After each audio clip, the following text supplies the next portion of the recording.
Welcome to the Innovia Consulting webinar series. This session is powered by US Transactions Corporation. USD is a boutique payment processing firm, providing you with personalized service. Scan the QR code to learn more about Innovia Consulting and to see the latest Business Central news and training for your business. Hello, everyone. And sorry, I got to arrange one more screen. There we go. All right. Thank you, everyone. So yeah, project success is up to you. Very excited. So I am Andrea Hall. As Riley said, I'm a customer success manager at Innovia Consulting. We work with folks who are using or want to use specifically Microsoft Dynamics Business Central, and then of course, all the related Microsoft business solutions. So you know how some people work on projects that struggle, stumble, and maybe even fail to go live. I help people better understand their responsibilities on projects and how to achieve them so their project succeeds.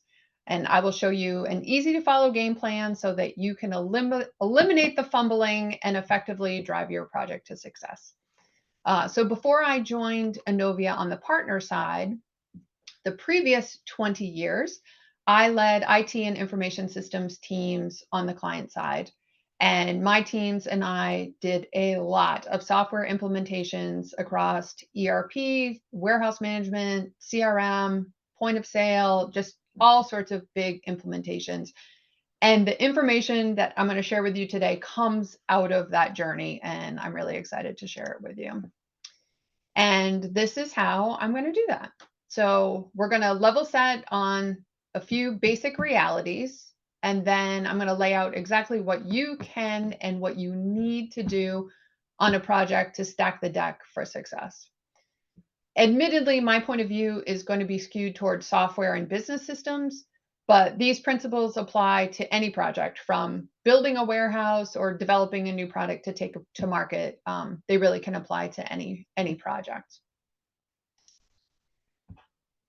So at the end of the hour, you're going to leave this session armed with a guide that you can share with your colleagues and basically start implementing immediately.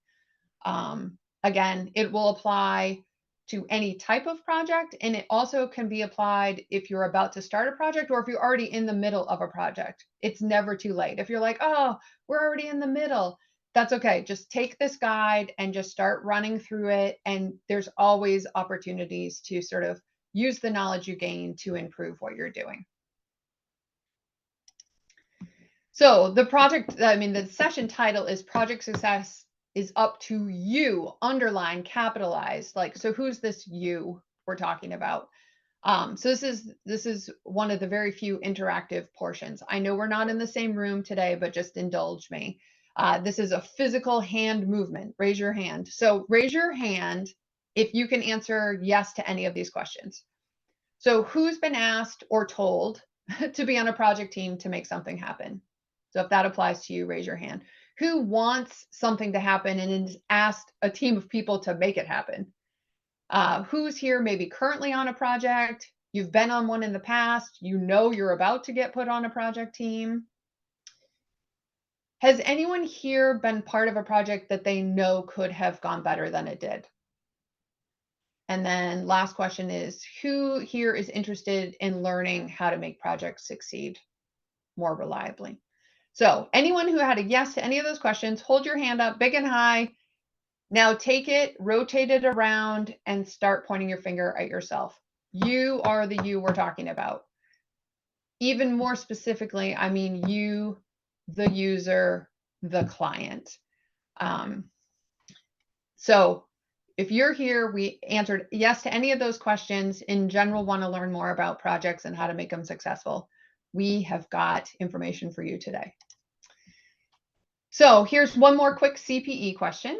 So you can just enter the letter in the chat for what's your current state. Are you on a project now? Are you about to start one? Just let us know kind of where you're at in a project journey. Okay. So the first thing I said we're going to do is just level set on some realities. There are all kinds of projects. You could be implementing a new system, upgrading a system. Again, this is system focused, but might be adding on a new module or functionality. You might be replacing equipment and putting in a new phone system. Again, like I said, you could be building or moving into a new facility. You could be developing a new product. You could be acquiring a company, or your company could have been acquired. So just even rattling off those handful of projects, it shows us that projects are critical to the success of our organizations. Not only do we do what we do, but we have projects that enhance or extend our ability to do what we do in our businesses. So we can't be messing up projects. And yet, unfortunately, there are a lot of projects that are not successful or don't meet the needs that they originally set out to achieve. They run long, they take more money, or they cause really painful, costly disruptions to our organization. So our organizations can't afford the cost of a bad project. We don't want to fail, and we sure as heck don't want to be fired over a terrible project. Unfortunately, that can happen. So we have to do better at projects, and honestly, we can. So you have the power to help drive that and make that happen. So some realities. Most likely you're going to work with a partner on a really big project. We partner naturally with these people who have expertise and experience, and maybe in some cases, additional capacity when we don't have enough resources to do it ourselves. And obviously, this is really valuable to get their expertise, but they can't do the whole project themselves. Partners like us, they're human beings. They can't do 100% of the things 100% perfectly 100% of the time. And software doesn't implement itself. Nothing about this work is magic. So for me, the worst four-letter word there is the word just, J-U-S-T. When I hear someone say sentences like, just put in a CRM system, just have the partner upgrade our ERP, just turn on that module, the hairs on the back of my neck go up. It just doesn't work that way. It's not magic. You can't simply order an ERP system and expect it to be delivered to you next month. So nothing about the work we're doing here is magic. And all projects are not doomed, yet great success doesn't happen by accident. You being thoughtful and intentional is what leads more often reliably to success. So your end user client organization must be involved. Some people, unfortunately, this actually is a surprise. But even if you know your organization needs to be involved, it's most likely that no one has sat you down and explained exactly how you need to be involved. And that's what we're going to do today. So by learning and applying some key elements, you'll be able to contribute to your project being a success. So plan to take this back, share it with your team so that you all understand the roles and responsibilities, and then you get yourself in position so you can do them. And my last project reality is around success. So, you hear about go live, launch day, all of this. There's a lot of focus and hype around go live. But even if that moment goes well, it doesn't mean that the project was a success. So there's a lot of false indicators of success. Well, go live happened. Yay, we flipped the switch. It doesn't mean that the project actually went well. Someone might say, wow, no one complained. I mean, that's massive in today's day and age. No one complained. But maybe it's because people are so frustrated or complacent that they don't even bother saying anything. So that's not a sign of success. And people might say, wow, week 1 went great. Yay. But it's usually the opportunity a few weeks later, people have either reverted back to the old process or come up with a new way to work around and bypass the new system. So that's not a good sign of success. The true success of a project, which is setting out to go from point A to point B, true success is when the business need, the whole reason we're doing this project, is realized. And even more so that the value was delivered. So I was involved in a warehouse management system implementation. And the team was saying that success means orders are going out the door. Yay, it's so critical to our business that we are shipping on time. Orders going out the door means we are successful. So let's think about that for a second. So naturally, there's going to be a learning curve or a burn-in time when you first take on a new system or a new process or a new endeavor. So in this case, you won't ship as many orders out the first day as usual. So the kinks are getting worked out. People are getting in a rhythm with the new ways. But there's a big difference between these two stories. We go live and orders are going out the door at the rate of 50% of regular capacity day one. That's natural. We understand why. By the end of the week, we're shipping out at 80% regular capacity, and in a few weeks, we're at 110 capacity. 110% because you don't want to just do what you were doing before. We're expecting to do even better than we were doing before. So you can see a progression there. That's a very different story from we go live, orders are going out the door at 50% capacity, but that continues for the first 3 months. That is not successful. In fact, in that case, we have likely crippled our business. So go lives happening and people using the system is not the sign of success. It's that the value is being delivered that we were setting out to achieve. So partners are not magic. You and your organization are required, and success is truly measured by realizing the business value. Okay. So we've level set on some realities. Maybe that's been a little wake up call for some of you. Now we're going to go through the 10 critical roles and responsibilities that you at the client organization have in order to make a project successful.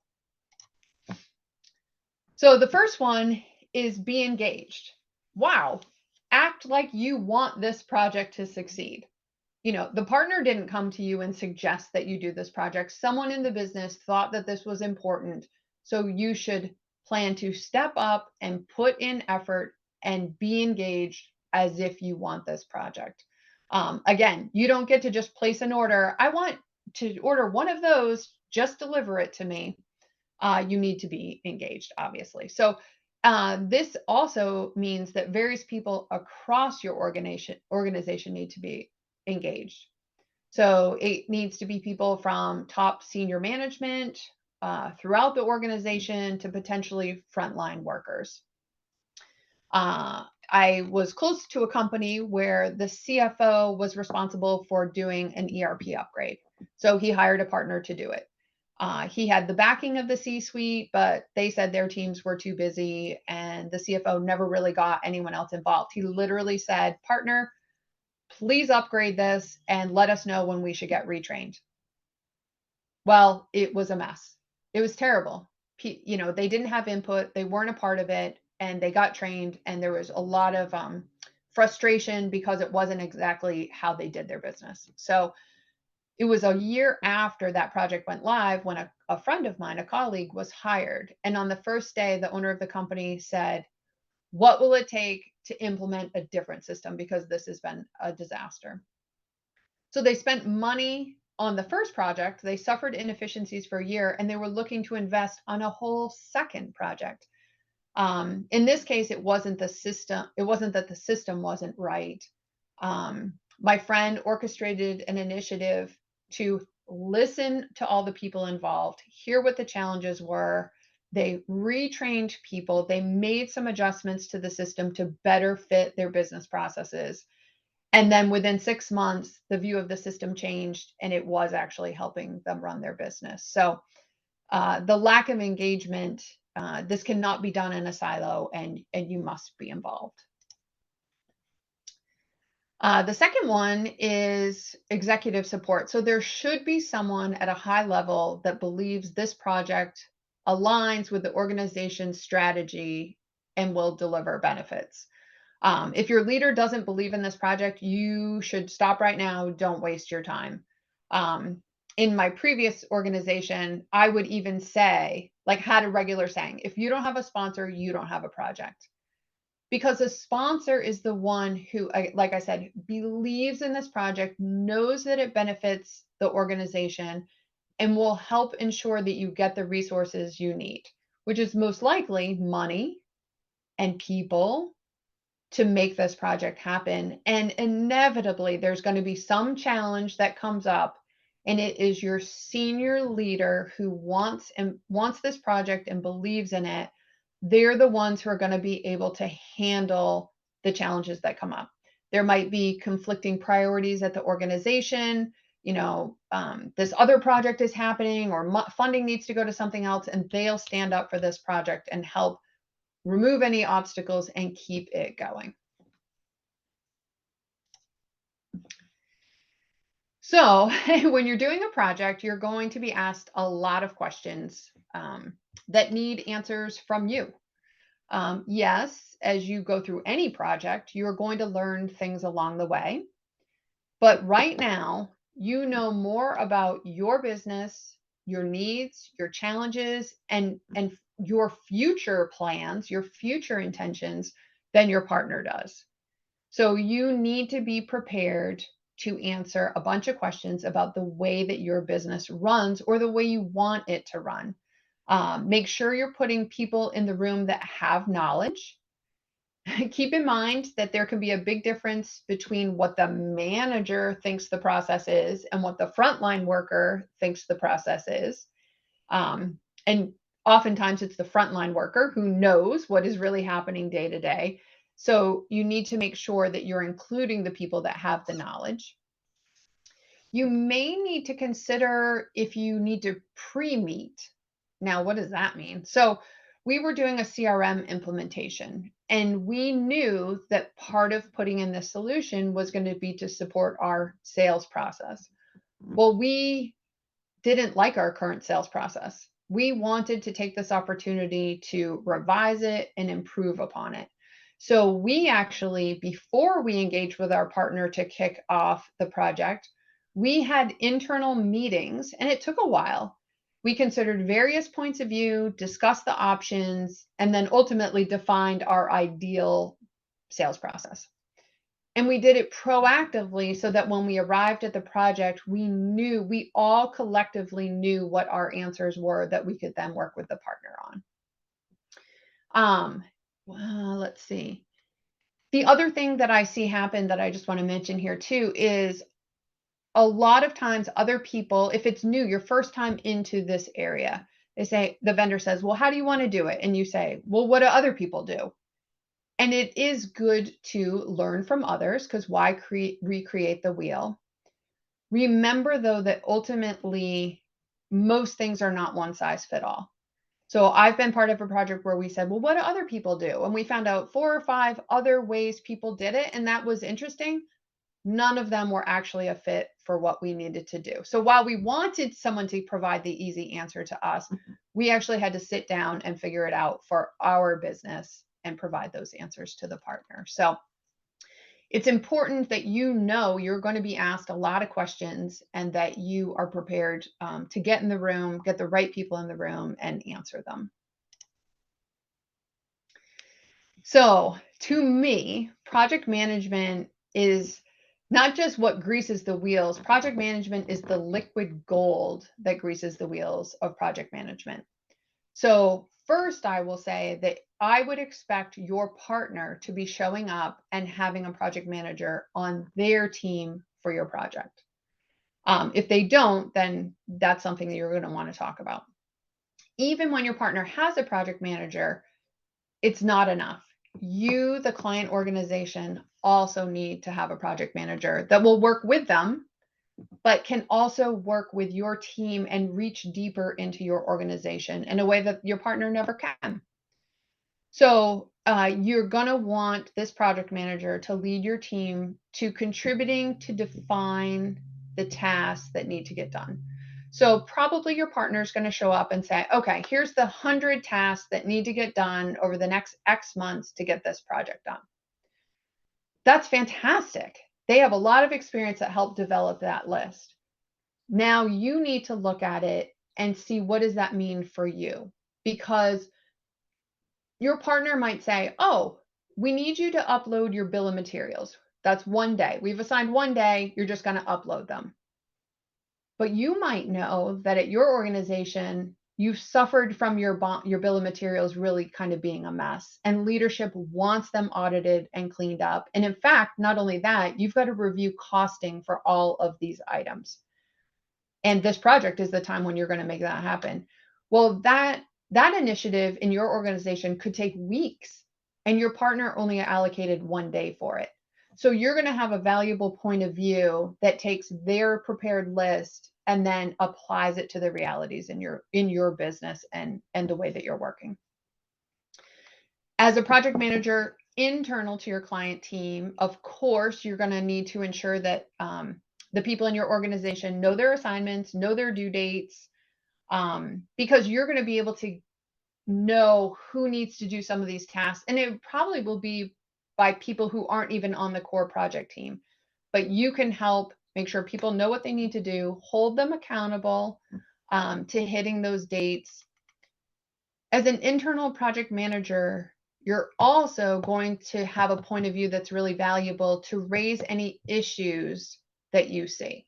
Either people aren't getting tasks done, or there could just in general be risks that you see that no one outside of your organization would see. So you want to identify those, call them out, and then work to resolve them or mitigate them. One other thing I will say as well is, unfortunately, I've seen cases where the client actually needs to take a pretty heavy hand in project managing the partner. So while I wish every partner was proficient in project management skills, that unfortunately isn't always the case. And if you have strong project management, you can actually help shepherd them along, hold them accountable to dates, and again, ensure that your project does not slip on schedule and ultimately ends up being successful. We worked with a partner that project management was so important to us. In the sales process, we just grilled them on how they did project management. And they showed us this binder. It had hundreds of pages and Gantt charts and steps and activities and actions and all of this. And we were really impressed. And then when the first day of the project happened and the team came on site, the project lead actually picked up the binder, walked across the room and threw it in the trash can and said, "We don't really use that." So it's something you want to critique for your partner. And then the way that you safeguard towards success is you want to put forth your own project manager on your project. So here's one more CPE question. So at your organization, who provides the project management? Some people have, defined roles that's their job and they do it. Other people sort of just take on the responsibility, even if that's not their job title. So just curious, throw it in the chat. It'd be fun to see how you guys handle that today. All right, so number 5 of our top 10 things you need to be doing. So project management manages the work that needs to get done, and change management manages the people side of a project. So you also need to provide change management inside your organization and in conjunction with your partner. So we're probably all very familiar that change produces some emotions in humans. Could be excitement, could be stress, could be fear, all sorts of things. And really, you need to help everyone navigate this change, this project, as reasonably smoothly as possible, or this factor alone can derail a project from success. So you want to make sure you're providing a lot of communication to people. Ensure that people are informed why this project's happening, what it's going to look like, what's going to happen, when it's going to happen. All those key pieces of information, keep them informed. The flip side of that is pushing out information. As much so, you want to be listening and taking in information. People are going to have questions. Listen to the questions, answer the questions. It helps provide certainty and comfort for people. Listen to concerns. You can help reduce fears for people. Someone also might bring up a concern that hasn't been determined by the team that should be figured out. Well, this is great. A different point of view chimed in, and there's something that should be mitigated and addressed. And listen to ideas. Again, people outside of the project team might just have a random great idea that should be considered by the project team. So push a lot of information out and collect a lot of information by listening in. You also want to make sure that the audience for the information you're sharing is certainly the project team, anyone who's asked to help. There might be sort of fringe assignments that are done by people deeper in the organization. You also want to make sure that anyone upstream or downstream from what is being changed is informed, because in a way, it does affect them from an awareness point of view, at least. And then I think it is fantastic to ensure that the whole organization is informed about a project and a change that's coming. Again, it helps manage people's emotions, but it also demonstrates to employees who may not even ever see any change because of the project. They can say, "Wow, my company is forward thinking," or "They're really investing in our organization." And there's a lot of goodwill that can come from that communication as well. In some cases, you on the project team may actually even need to ask or task others with sharing communication. So, for example, you might ask the CEO to announce this project and describe the vision and value at a company-wide meeting. So they may not think of it on their own, but you as the project team can help ask others to share the message on your behalf. Another aspect of change is a plan. So you've got a project planned you're setting out to do. There could very well and likely will be changes that arise to that plan. And when that comes up, we leverage change orders. So that's can be very simple or complex, but it's a document that defines what the change is from what we thought was going to happen, and then what the impacts are. It could be a budget impact, it could be a timeline impact, or others. So, for example, you have this whole scope of this project and you're up to your elbows in it, and then all of a sudden a new requirement is realized or pops up. So understand what people are asking for and then qualify them. So I've been part of many projects where once people start to see the new solution, the new vision, it's starting to take shape in their minds. They're like, ooh, what about this? What about that? What about this? Well, if you do all of those, you're never going to get this complete and go live. So understand what people are asking for, understand the value of them, and decide, is this something we want to incorporate into this project or is it not? Maybe it becomes a phase 2, or maybe it's just a request that is not going to be pursued. So you want to understand what they are and qualify them. Then you want to understand what the impacts are. If and update the plan. So if 3 valuable changes came up and they're going to add a month to the project, you want to make sure that you change the go live date, because it's not really fair to hold the team to the original due date when you've all agreed you're going to take on this additional work. So when you have a change and it changes the timeline and then you hit that new date, that is a win. It's unfair to measure people against the original date. And oftentimes dates change, but they can be for some really valuable reasons. And then at the client organization in general, I ask you to support the change order process. I've worked with people who say, no, don't write it down. Like, it's little, let's just slip this in. It'll fit. But a lot of little changes really can add up and really can impact a project. So a lot around change, helping the people feel good about what's happening and what the future holds for them. And then also updating the project plan for when real life changes come about. So we're halfway there. This one is do your work. We can all imagine that it's no fun if you're trying to move a couch with someone who isn't lifting their end. So recognize that there's work that no one else other than you and your organization can do, and do it.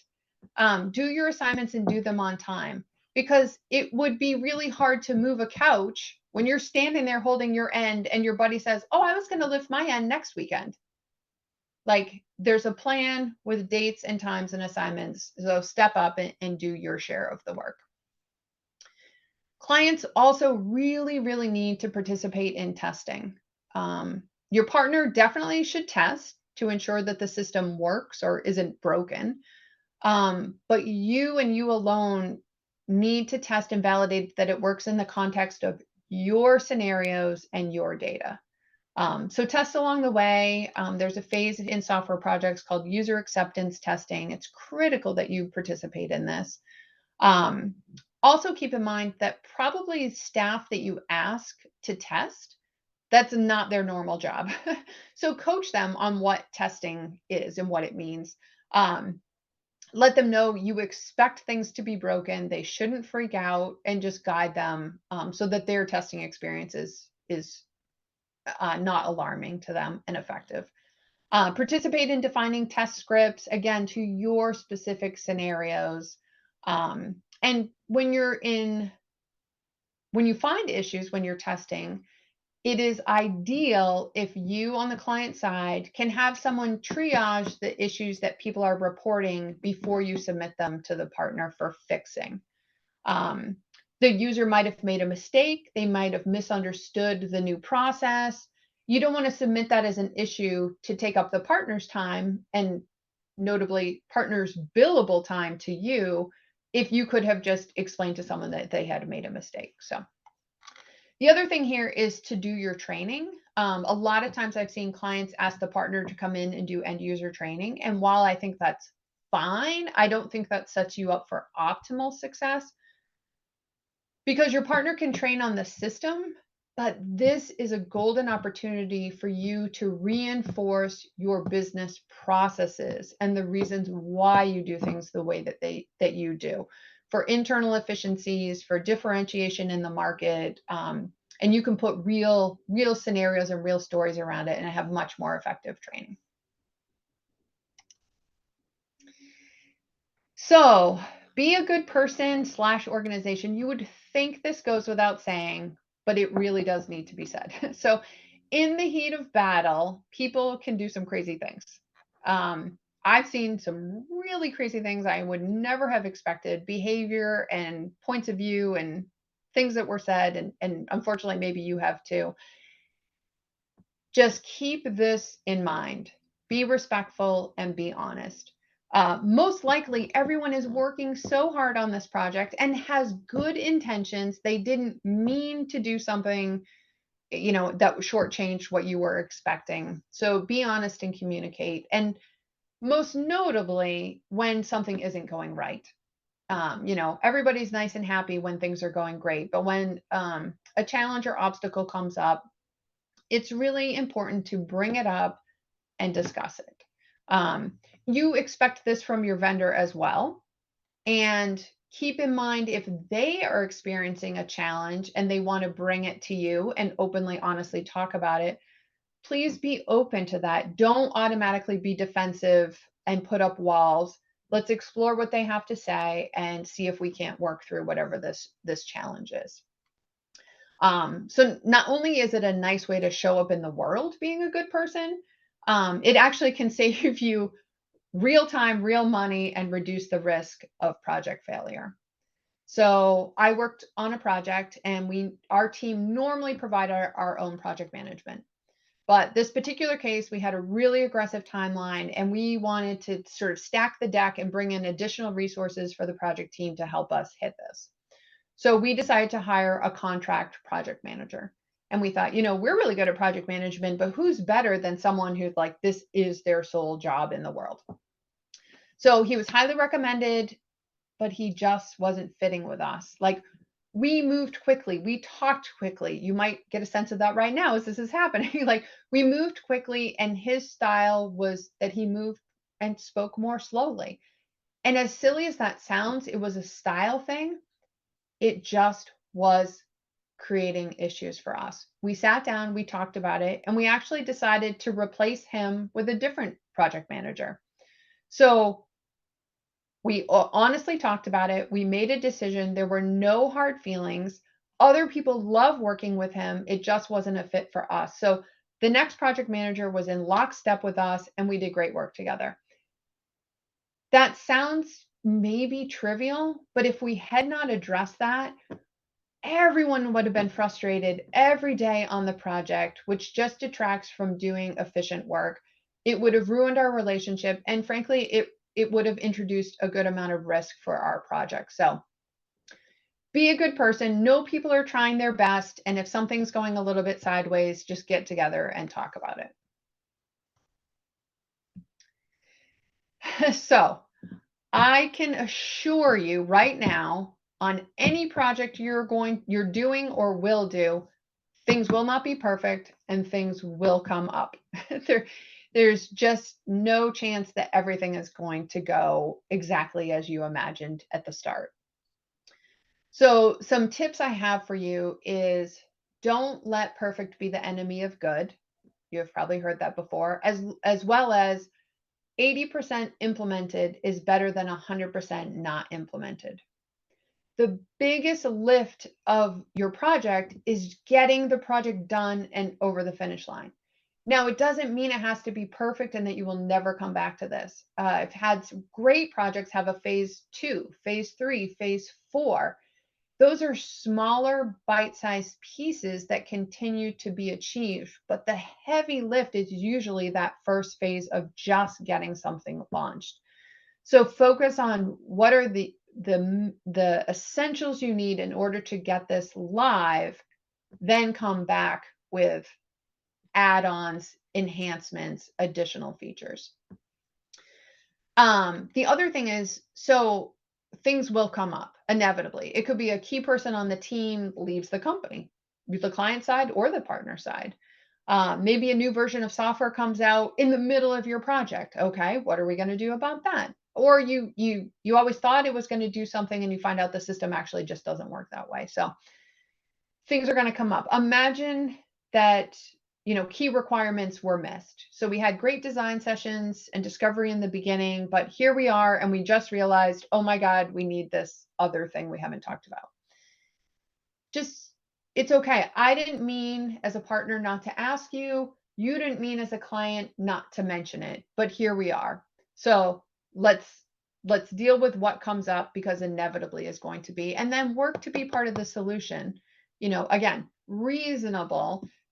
New information's on the table, so it's not fair to say, well, you said in the beginning, well, this is new information, so let's deal with it.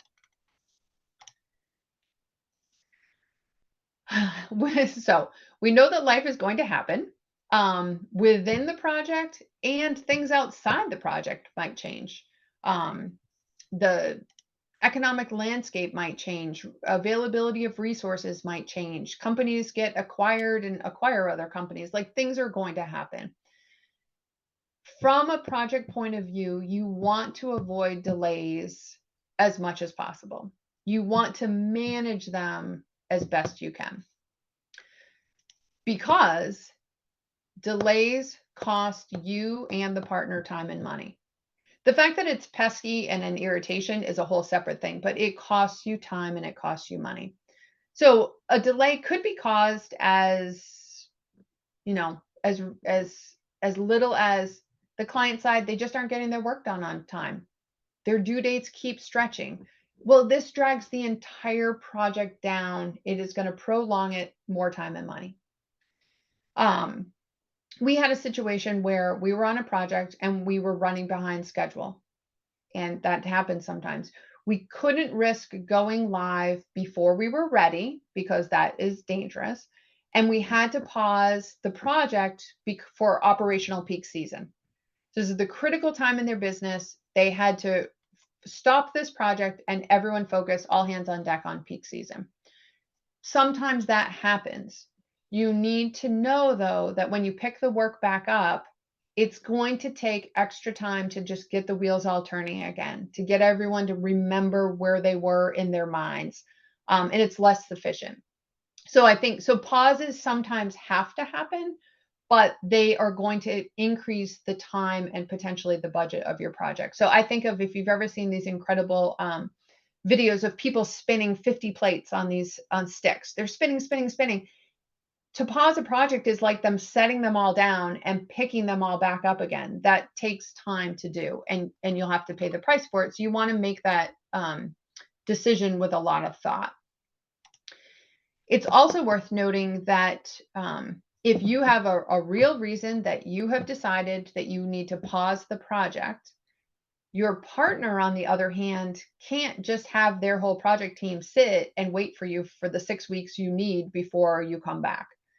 So they may need to reassign those people to another project, and it may take longer than the window of time you had hoped for. So in some cases, you might have to get back in queue or different things. So be mindful of delays and the impact it has on your organization, but also on the partner organization. If you have delays or you have to pause, you should all get together and establish a new timeline. Make sure everyone's in communication on it. I would also challenge you to think of any creative alternatives if things are running long or you feel like you need to pause. Again, on the project I mentioned where we had to pause for operational peak season, all the subject matter experts all had to be redirected back to their work. But we realized we could keep the IT team and the developers continuing to be productive on the project.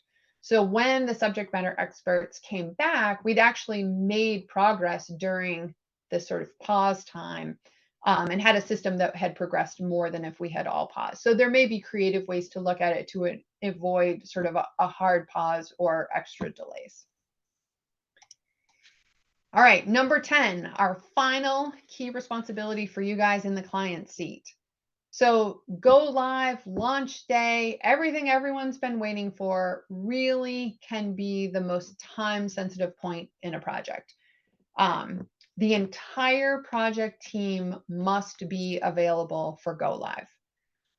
It might look like a war room where everyone's huddled around. You might have a Teams or a Zoom call that's just open 24 hours a day with someone monitoring it. So if someone has an issue, they can just jump on and get a person. You're probably going to manage an issues list, make sure you've got it set by priority and just keep working it amongst your team and the partner.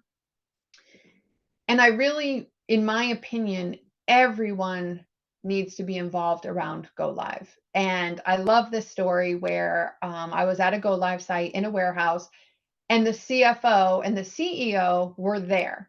Now, they said, I don't know how to do these jobs. I didn't learn how to do the system. That's not my job, but I'm a part of this project. And they were the ones getting food, serving the cake, and picking up after people who were totally hunkered down on the front lines, making the project go live. So I love that story. There's a role from everyone to support the team at this critical point.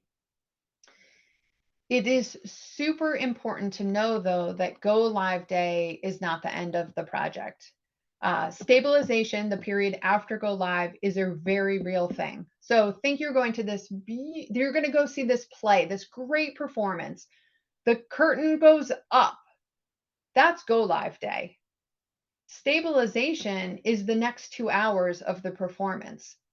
Did they remember their lines? Was the prop where it needed to be? It's really that stabilization period, the performance, that determines if it was a great show or that this is going to be successful. Eventually, you might scale back the team, but remember, you've got to continue to provide user support, answering their questions. Maybe you identify retraining opportunities if something didn't catch the first time around. You want to remain engaged with the partner who is likely working on fixes for the system. They're going to require testing. In some cases, it might be redesign work. So there's still a lot of work to do after that initial go live day. And I love to make sure that people remember around go live and beyond is to celebrate and thank everyone who is involved internally and externally, and just celebrate the efforts.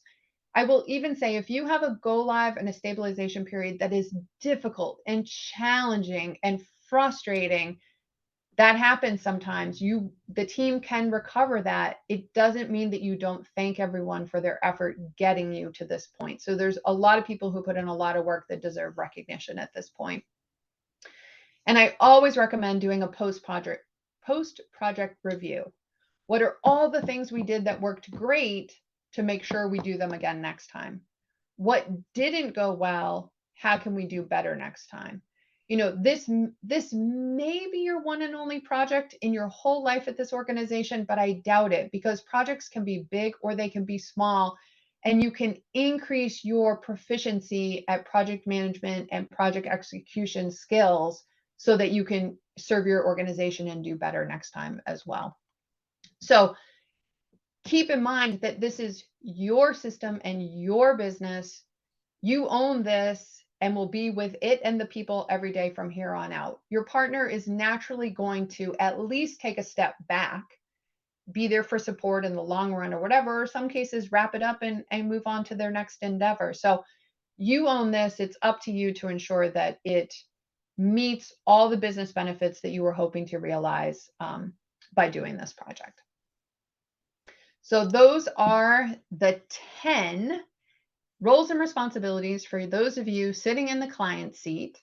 So our last CPE question, just quickly to note, which one of those was sort of most notable for you?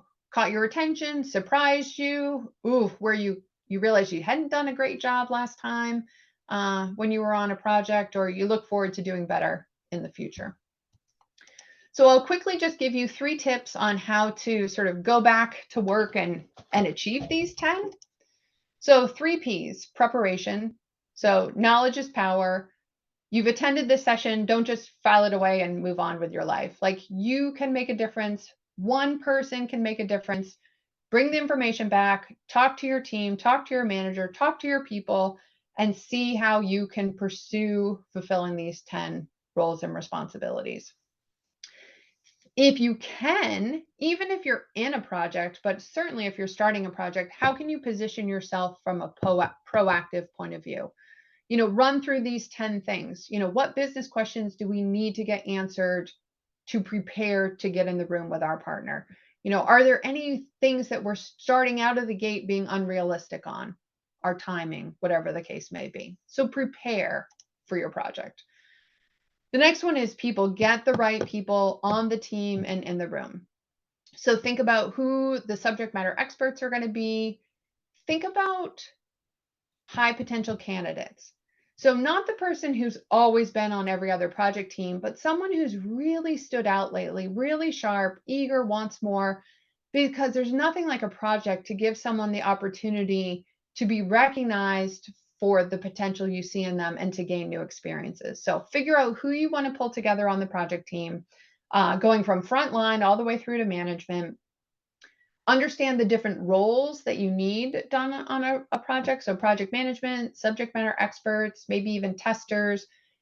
And then think about people's strengths. If someone is super organized and a great communicator, maybe they're a candidate to be the project manager if you don't have a project manager by title. If someone is just super into the details and catches every little I and T, dot and cross, maybe they're going to make a great tester. So align your strengths of your resources with the roles that you need. And then prepare to support people through this change. Communicate the visions, the benefits, the expectations. Listen to people, their questions, concerns, ideas. There's lots of ways you can do that, with open large group discussions, small group discussions. People are more apt to talk in small groups. Maybe you do a couple surveys throughout the process, whatever. So you want a feedback mechanism so you can hear the points of view of the people. Identify any resistance areas. So who's going to be your grumbler? They never like new stuff. They hate change. Go talk to them early and often, because there's no one more powerful than a converted grumbler who gets on board with your project and can tell others about it as well. So figure out who your people are going to be. And by now we know it's absolutely critical that the client side of this equation shows up for a project. Ensure that your team can actually invest the time required. So backfill responsibilities, spread them around. Maybe you bring in temporary help to backfill. And I will say more times than I wish, I actually see that organizations add project work on top of someone's existing job responsibilities. And in some cases, it's a part-time project responsibility. But for your key project people, adding this entirely on top of their existing job, like that math just doesn't work out for the individuals who end up getting burned out and, God forbid, leave the organization, or for the project. It's going to have struggles and risks of failure by trying to do it that way. And it goes back to, like, this isn't magic. You can't just add a project on top of everything everyone else is already doing and expect the highest chance of success possible. So I know that time and money are not unlimited, and sometimes you have to get creative. So while there are ways to skimp and shortchange by not being proactive, getting the right people involved, and setting up people to participate, those who want to be in the driver's seat and want to ensure their project's success, they can deliver, and that they can deliver the value to their organization. They do the things that we talked about today. They follow this playbook and they make that happen. So here is what we covered. Take this, use it. To see it here on one page, like, this is doable and it is supremely valuable. So if you're at the start of a project, use this as your guide. If you're in the middle of a project, it's never too late. Just start working these 10, think about how to get into it, and you really can make huge shifts in your potential for success. This I'll just show quickly, but if you're interested in project management or change management, these are some fantastic resources. Again, I'm such an advocate. Even if your job title doesn't include these words, if you gain more knowledge and experience with them, you just deliver more value and show that you are a wonderful asset in your organization. So with that, I know I have said lots of words and covered lots of things. I appreciate everyone's attention, and that is my wrap up, and I'm happy to answer any questions that there might be.